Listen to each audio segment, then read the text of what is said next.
You know where I am, back on the couch, but I'm getting better. It's August 13th, day 16.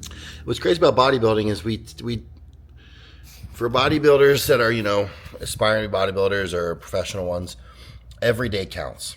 And then when you lose it, and every day you lose, it's kind of mind fucking. It's really sad. Anyways, I just got back from an MRI that I was afraid of I didn't want to do it because laying down is impossible. But I got through it, and I bit my lip the entire time to try to distract my pain sensors, and it worked. So it wasn't that bad, and I'm very happy it wasn't that bad because I'm tired of being in pain. But I wanted to talk about a topic, and it's about President Trump. But I want to take it, but expand upon it and make it not a political thing because everyone hates Trump and everything.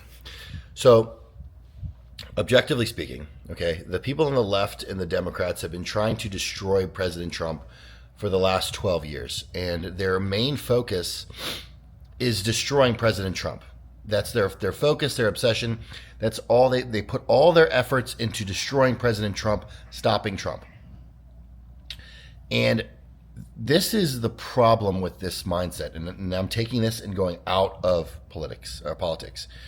When you have competition, and you are focusing on the wrong thing, you will always lose. Okay, so for example, let's say Flavor Gang has a competitor, okay, and or let's say Pepsi versus Coke, A and B, okay. Pepsi focuses 100% of their efforts on how to beat Coca-Cola and what Coca-Cola is doing and how they can be different than Coca-Cola. And before you know it, their entire identity and brand is to be anti-Coca-Cola, the opposite of Coca-Cola. However, when practicing that kind of mindset and strategy, you lose complete focus, complete view of what you're actually trying to do. And that is to win over consumers. The consumers are the ones that make your brand. So when you put all of your efforts into the wrong fucking thing, which is worrying about what Coca-Cola is doing, you completely forget about the consumers who actually make your brand. So if you have a business out there, or even if in your personal life, and you're wasting time, so much energy and time about what other people are doing. Now, granted, in business, you do have to analyze competition, of course. That's a must. But you can't make that your identity.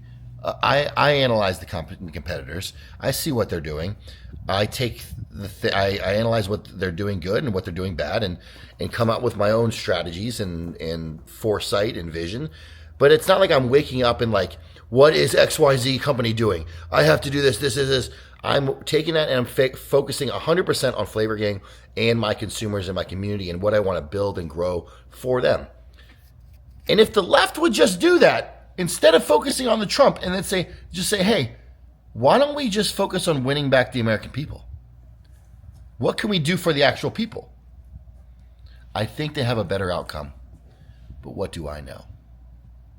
And again, this was not about Trump, but it just had the Trump in it. So don't get your panties in a bunch.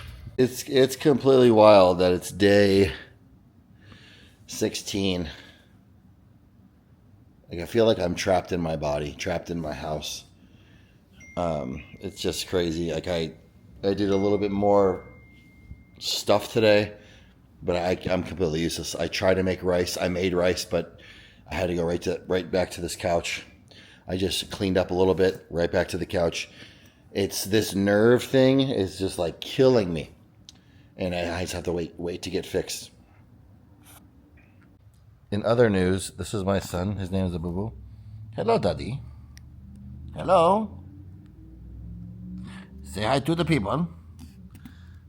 He's my right-hand man. Been with me since day one. Most people don't know that he is the mascot of the Flavor Gang.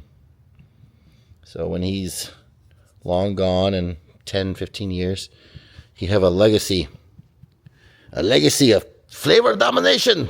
I will dominate the world and take over the flavor palette of the world. I will control all people everywhere. In the name of flavor. Hello, people. Look at that face. So it's still day 14 or 14. Oh my God, it's the 14th of August. And I'm sitting here, laying here, hunched here, doing content building. And my buddy Josh and I always talk about this. I don't like doing trends. I don't like it. I'll do it for business, but I like to create my own stuff. I'm a creative person. I'm a creative. And I could sit here all day and not do anything, but I'm doing things. Like I'll watch a bunch of commercials and things that inspire me, that I'm looking for inspiration. And then it just, a wave of stuff happens. And I just get into this mode where I'm just like script after script after script, content after content. And some of the shit I come up with, I'm like, I can't wait to film this. Hopefully people laugh. Oh, Friday. I hate having to look right there. Oh, it's like gloomy in Texas. Weighed in at 254 today. That's crazy. I'm not trying to get all sulky. Like I'm not. Because everything happens for a reason. And my life has definitely showcased that. But it just sucks. I mean, it sucks, but I can't. I'm not spending time on it, worrying about it, because it's not doing anything. I'm just stating it. I'm about to head to the chiropractor for my double back adjustment. I'm getting better and better each day. Spending a lot of money at the chiropractor, that's for sure. But I really don't want to get surgery because that will be a lot of money out of my pocket and a lot more downtime. So I'm going to try to fucking unbudge this disc. And I want to get ready. I just want to be back to normal. Like I'm on this couch, and when I'm in pain, I excrete sweat. So sometimes I'm just sitting and laying in my filth for hours, and then turn the fan on, and then it cakes on it, and then it's just gross. Just gross. Day 22. Yeah, I'm still fucking here. Still here. Still hairy. Still crippled. And you're probably thinking, if you watch this, why are you still on the couch? The couch and anything in this position is the only time I have relief. I am waiting on MRI results. All I can do right now is decompress my spine and alive this nerve and see what happens. I'm spending a boatload of money on a chiropractor. But it's the only thing that seems to be like giving me any relief. I just got I'm trying everything. Ivermectin. My life is so boring right now. I can't do anything. Like I'm taking Nebivolol, which I love this drug. It makes me very calm. Because if I didn't, I think I'd lose my mind here.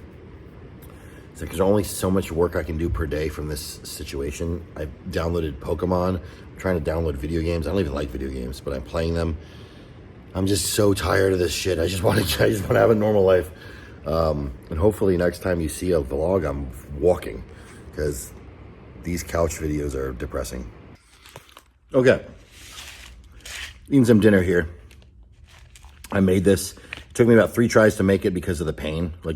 It's crazy because I feel great, and then these pain flare-ups go crazy. So I'm making, this is a vegan naan, vegan cheese, flank steak from Hummus Fit, some banana peppers, and deli pepperoni. One of my favorite things to eat, especially in the off season. And pile up 3 of these, and it's like, what was it? Almost about 200 grams of carbs from naan, and probably another 30 grams of carbs from tomato sauce. So almost like 250 grams of carbs, 35 grams of fat, and I put 8 ounces of protein on it, and it's delicious. Those are like my favorite I need to eat a lot of food meals, but enjoy it and not shit on my diet. I was talking to my coach today. And it's crazy how this is so common now in bodybuilding. And I see it all the time on social media. Two things. Just because someone says it's your best look to date doesn't actually mean that. And so many coaches say that about their clients when really it's not. It's because everyone is so easily influenced that it almost really doesn't matter what you're selling or what you're saying, as long as an authority figure or an influencer says it. And that's why I'm raw and real. I don't give a fuck about that shit. And people fuck with me or not, I'm gonna tell you the truth. I'm gonna sell you really good products, made honestly.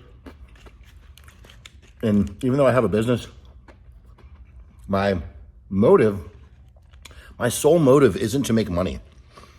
I don't want to be quote unquote rich, meaning by the standard typical norms of what that word means. I don't care about that stuff. I'm getting off on a huge tangent. Oh, my best look to date. Why? How? Because your coach said it was? Also,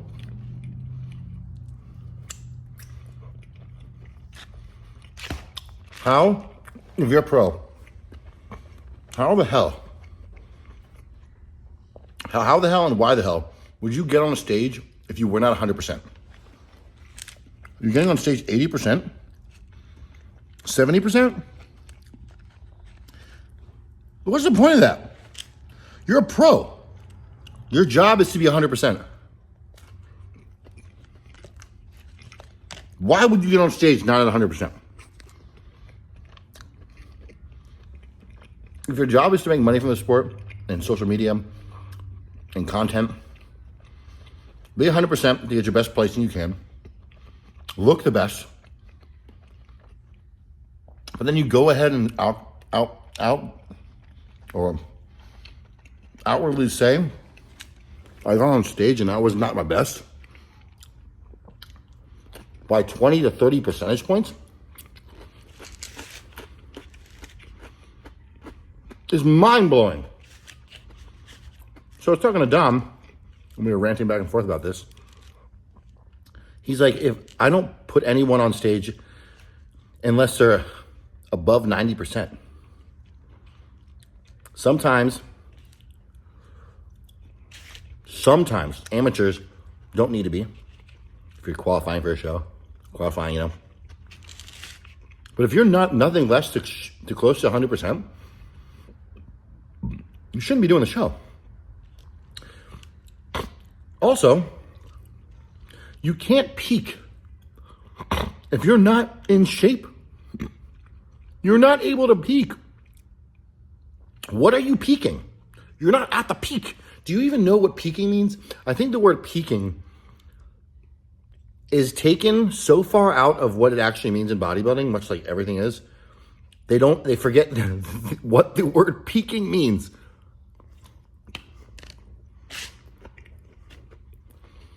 When you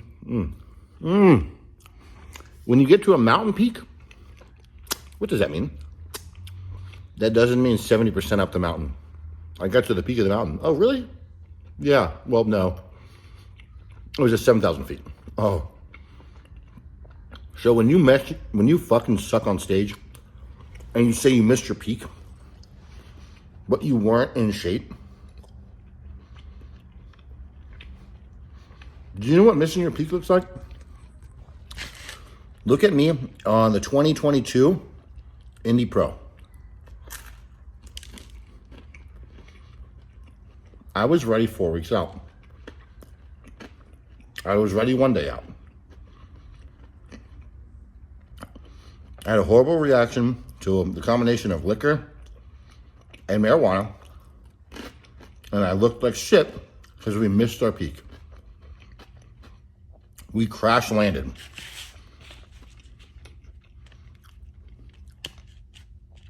And then we live in a society, in an industry, where you can't even openly say that to people, because then you're labeled a hater, or they block you, or everyone hates you in the industry then. And then no one will support you. It's like, bro, you're weak. Because me, the people I have in my circle are very small. Like, dude, he's been my boy. We've been best friends since our first shows. In 2016, 2017, 2016? Almost 10 years. And we both, especially him to me, tells me the objective truth, and he does not give a fuck about my feelings because he cares about me and wants me to succeed and be the best whatever I'm doing. If you don't have people in your circle that you can trust to give you the objective truth in attempts to make you the best fucking version of yourself, then you do not have the right people on your team. And if you're not able to accept that, you're weak. But you can change. I want people to tell me my shit sucks and tell me why. So that way I can work my ass off to fix it.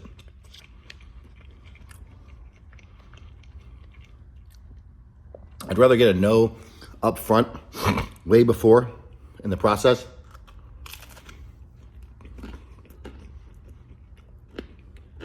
so I can get a bunch of yeses in the future.